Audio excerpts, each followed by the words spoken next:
Hello student, this is class 12 psychology chapter memory. इसमें part 1 में मैं आपको मेमोराइज करने की कुछ विधियां मैंने बताई थी। आज इसका पार्ट 2 में मैं कुछ और विधियां बताऊंगी जिसके द्वारा प्राणी किसी चीज़ को मेमोराइज करता है या अपनी स्मरण शक्ति में धारण करता है।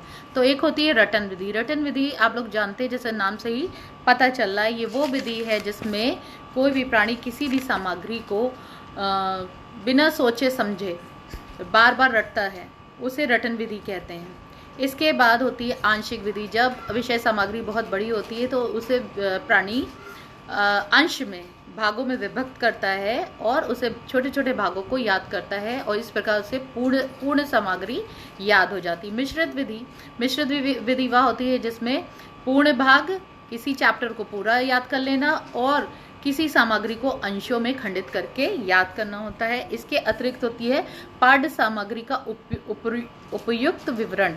इसमें proper distribution of subject matter, वह पाठ्य सामग्री जिसको एक समय में याद नहीं किया जा सकता, उसे स्थायी रूप में याद रखने के लिए उसका उपयुक्त ढंग से वितरण करना चाहिए, अर्थात डिस्ट्रीब्यूट करना चाहिए। जैसे कि स्कूल में आपका सिलेबस मंथ वाइज उसको डिस्ट्रीब्यूट कर देते हैं। याद करने के बाद विश्राम, ये एक ऐसी विधि है जिसमें अगर प्राणी किसी बात को याद करने के बाद रेस्ट ले लेता है तो आपकी स्मृति में वो सामग्री सुदृढ़ रूप से